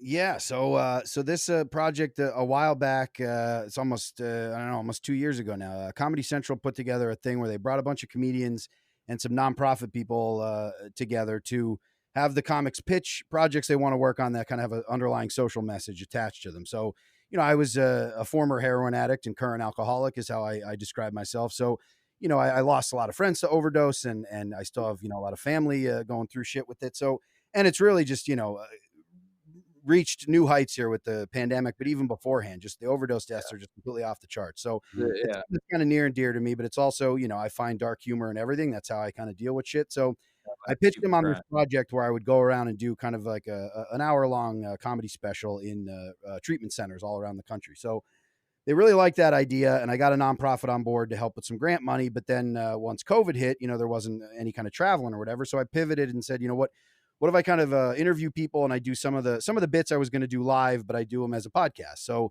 it's called Murf Meyer is Self-Medicated.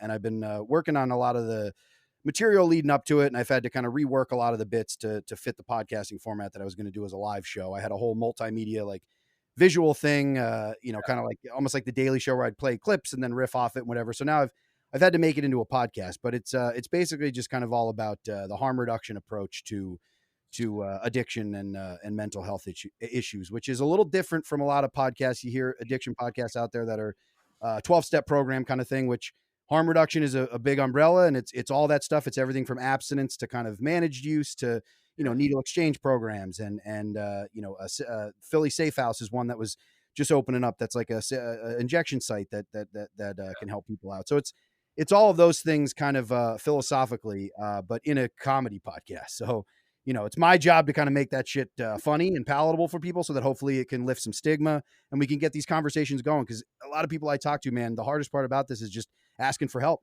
And the hardest part about it for when family, they got people going through this shit, it's tough to approach. So hopefully, they might go, hey, maybe if someone who's having a hard time, listen to this podcast. This guy kind of got through it and he's managing his shit and he's still alive and he's making light of it. Maybe they can laugh and hopefully start a dialogue. Yeah, absolutely. Good. Dude, absolutely. That's fantastic.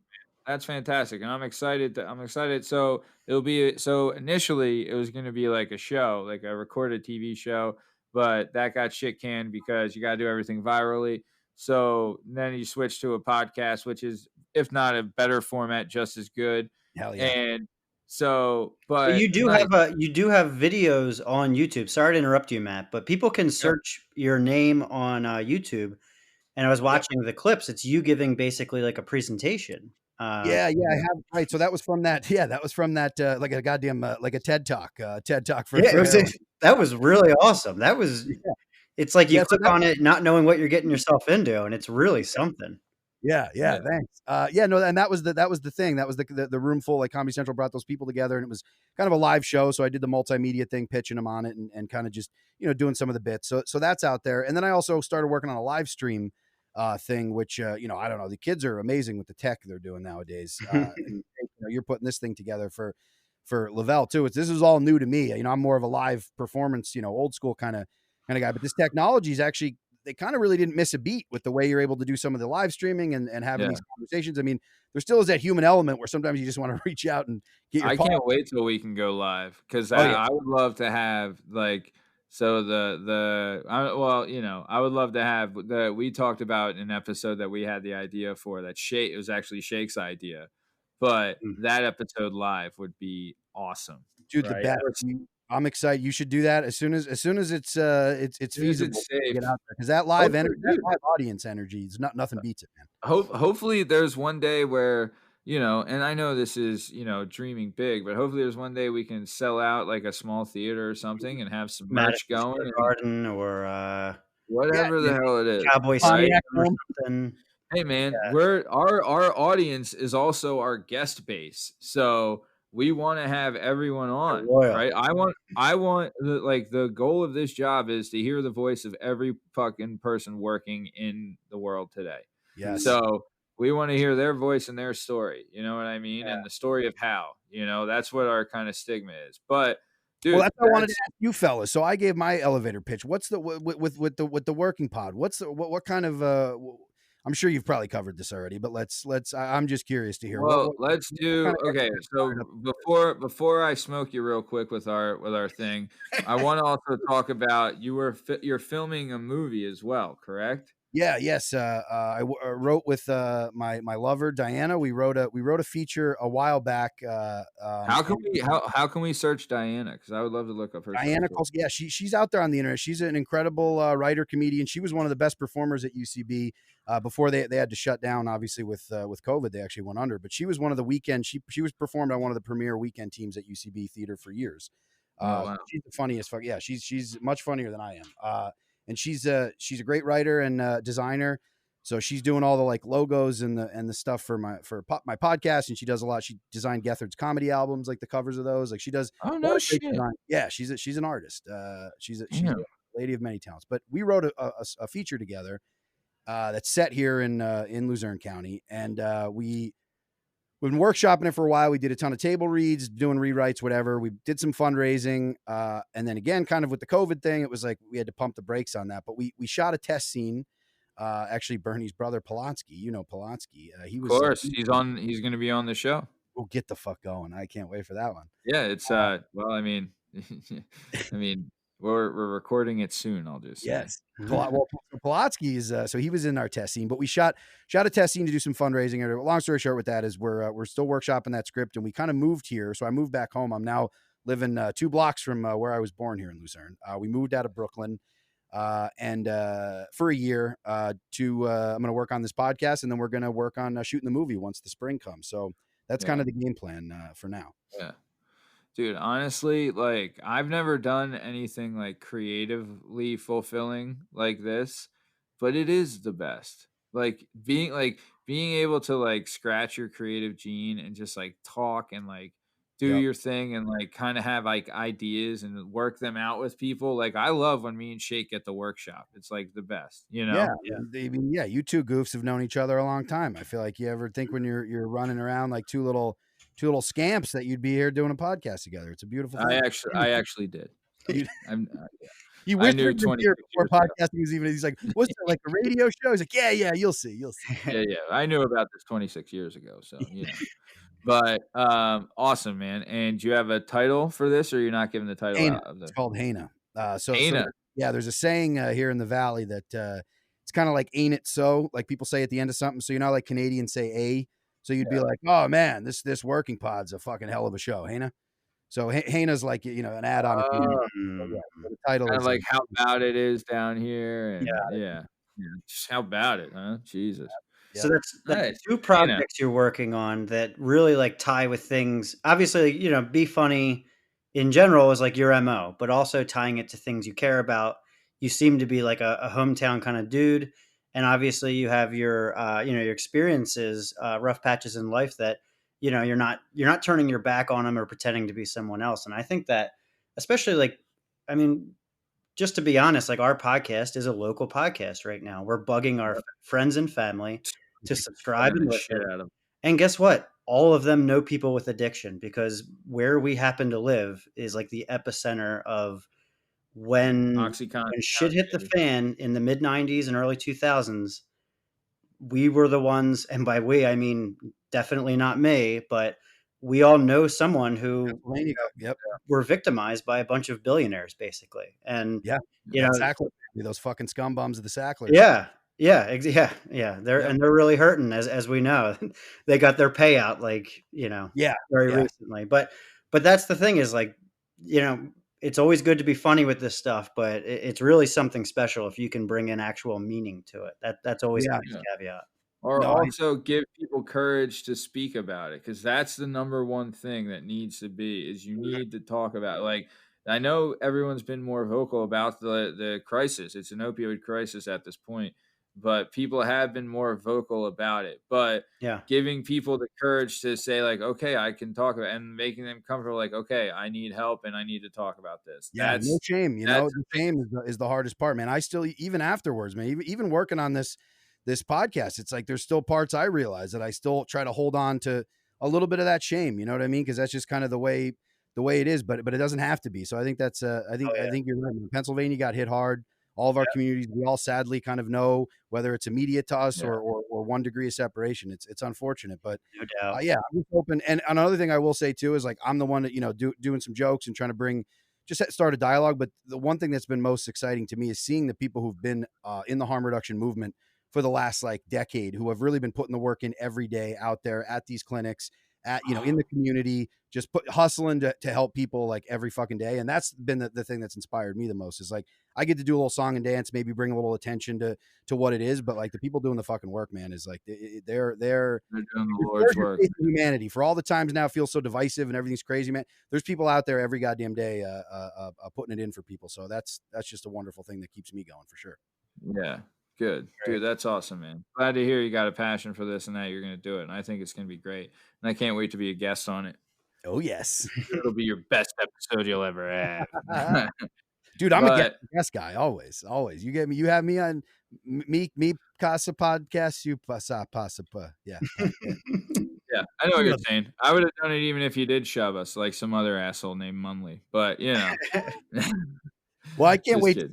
The Tommy Lavelle. What we're going to have Tommy on it at some point. Yeah. I mean, it's not up to us. It's the PAAA. It's yeah. Yes, You've dealt with the PAAA, right? Well, you have course. a podcast. No, Yeah. the brass at the PAAA, they're tough to deal with. They are tough to deal with. Matt, you swear you have nothing. You have no involvement in this. I feel like you might. Talk to Cheryl. You know Cheryl. But Is Cheryl Tommy on the people at home want to know, like what's going on there. We think something's going on. I've been having some people contact me and wondering if maybe it's a little animosity going on, little sibling rivalry. Me? Oh yeah, middle Get out brother. of town. Little, My brother's booked. We booked my brother. Yeah, you're He's younger. booked. Yeah, well, I mean, it's not like I'm against. He got approved. It's not me. Tommy's right? on the no-fly list. I don't know what he did. Maybe you should ask him why Cheryl. You admitted you're on a first name basis with somebody at the PAAA. Yeah. Well, I mean, that's because I was trying to get him approved. Oh, okay. I was like, hey, what's the deal with why can't you were good to let Voldemort through, but this guy, we're putting the pump and the brakes on this guy. I mean, I mean, Cheryl's got her reasons. She's a professional. The PAAA, they're all professional. And We don't have try to nothing. grease Cheryl's palms either, because it don't work. I've tried. No, it does Yeah, not. she's been Cheryl is down a that straight road. shooter. Yeah. But yeah, so yeah, I mean, I don't know, maybe one day the PAA will look past him as, because he is a dog shit human being. I mean, us putting him on here would be doing him a massive favor, like Mm, life changing, and like I mean, and I want to help him, I do, and I want to get him on, but it's look, I know that people can't see this at home, but my hands are tied. They're tied. I don't know. They're tied. I can confirm. I've done everything I can to get him on, but the approval process is the approval process. Without the approval process, we're just a bunch of willy-nillys out here. yeah, Right? with our asses to the wind. Yeah. Come on. You want people just approved left and right? Approve you? No. Yeah, It's got to be a process, and Be it's got to be governed by every one episode governing would be body. a multi-front war if we just let any unapproved, maybe like what would you consider that, like a pirate guest? It really would be I untoward. mean, yeah. It'd really be like the Razor Ramon of podcasts. Yeah. So but the fight goes on. Hey, yo. Hey, yo. But yeah, I mean, and it's also too, do we want Cheryl breathing down our necks? If No. we start pirating on non-approved guests, Cheryl's gonna be right there knocking on the door, banging it down, saying shut her down. She'll Yeah. shut you. She'll shut you. Yeah, we'll lose our She'll shut you good. certification in the this is an industry built on certifications and professionalism, and we're, like you said, our hands really are tied on this one, unfortunately. But So we do actually so Shake, we do have a caller calling in that we wanted to talk to. He's from the Wyoming Valley area, and he loves phone calls and going to the mall via hitchhiking. His name's Leo Ryan. Hey Leo, are you there, pal? Hello. This is Leo. Who's calling? Leo. Hey, Leo. Hey, it's the guys over at the Working Perspectives pod. I talked to you the other day. Listen, you little prick. Why don't you go lie on the bed and have your mother urinate in your mouth? Leo, what happened?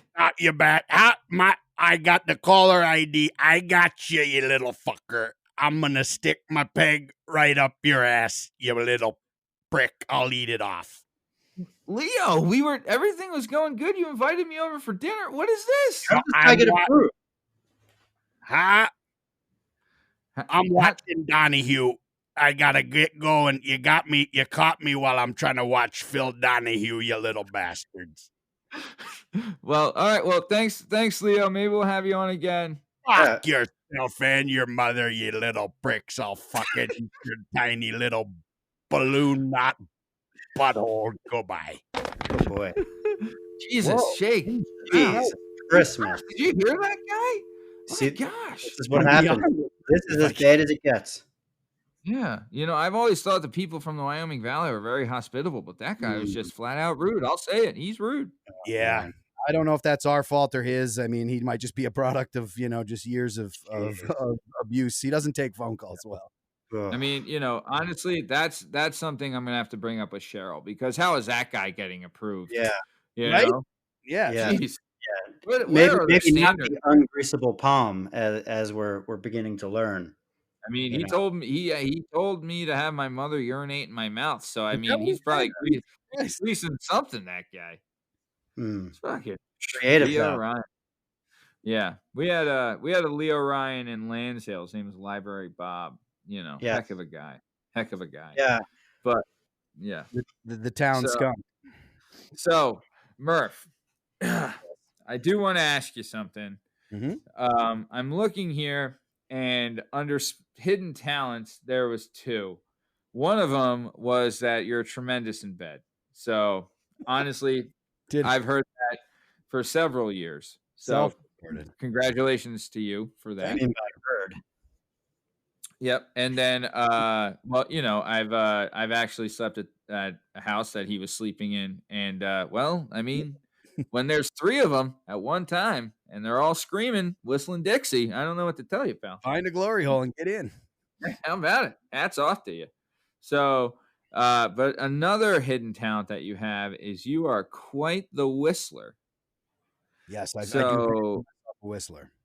all right. All right. Well, I can't whistle. Shake refuses to whistle. Won't do it. I respect that. Dude, save your whistle for yourself. Every time you whistle, you lose a piece of your soul. Don't forget that. So, Shake, hold on to that. Mm. Yeah. All right, this one Oh, is you don't have any soul left. right.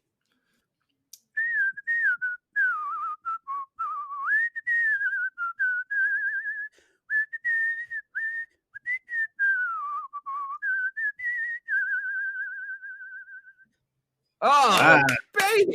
Dude, Robin Hood, right? Robin No, Hood. that was from Robin Hood. I'll do one more quick one. Tell me if you know what this is from. You probably will have already. All right.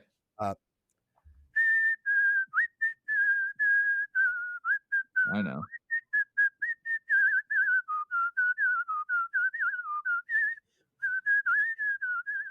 You know that one? Yeah, Shake, do you know? No, I no know. clue. Snow White and the Seven Dwarfs? Oh, that one's Kill Oh. Bill. That's Kill Bill. That's That's from Kill Bill. Yeah, I Similar don't forget. Well, I look like a big douche. Well, I was just gonna say Snow it White doesn't sound like and the Disney birds.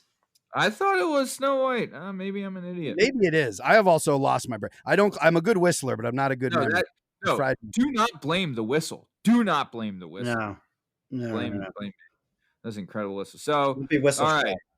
I'm going to use an in the office business industry term for those of us in the biz that we're at the top of time. And Murph, I'll tell you what, this has been an absolute pleasure. Shake, do you agree? Truly. Yes. Good. Same. This It's has so been nice to great. catch up, man. I missed you, and it's nice to meet you, Shake. You guys got a Absolutely, sir. great operation here. It's two old buds doing their thing. So I really wish you the best. Hey, Yep. and I know we gave you some questions. We didn't get to them, but if you would be willing, we would love to have you back on. Absolutely, man. I'm always down to shoot the shit. You know. Yeah. Dude, Anytime. That'd be great. I can't wait to have you back on. Really appreciate what you're doing with your podcast and that you took time to come out and join us. This was this was actually great. Really great stuff because we hit everything. We hit all the facets.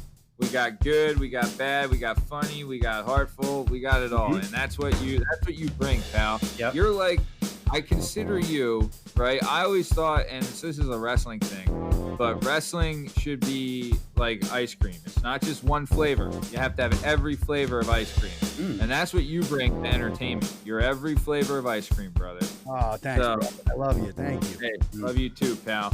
So I'm going to do, we're going to take off. So thank you to Murf Meyer for coming on the Working Perspectives podcast. As always, I'm Matt Lavelle, accompanied by my editor and producer, Tom Byers. Follow us on YouTube and Instagram at Working Perspectives Podcast. Follow us on Twitter at WorkingPod. And if you would like to be a guest on the podcast, email us at workingperspectives@gmail.com. This is the end of the show, so you can turn it the hell off. Bye. Do you have a message or a story inside of you that you've been waiting to tell? Have you always dreamed of writing a book but are intimidated by the complexities of the book publishing world? Perhaps you want to use a book to launch your public speaking or consulting career. If so, please reach out to Scott and Bell Publishing, located right here in beautiful Philadelphia, Pennsylvania. Scott and Bell Publishing handle all genres and authors with all experience levels. Scott and Bell Publishing gives authors 100% creative freedom and a higher royalty split. They can be found at www.skotbell.com. That's www.s as in Sam, K as in kite, O as in October, T as in Tom, B as in boy, E as in Edward, L as in Larry, L as in Larry.com. That's Scott and Bell Publishing, where the authors go.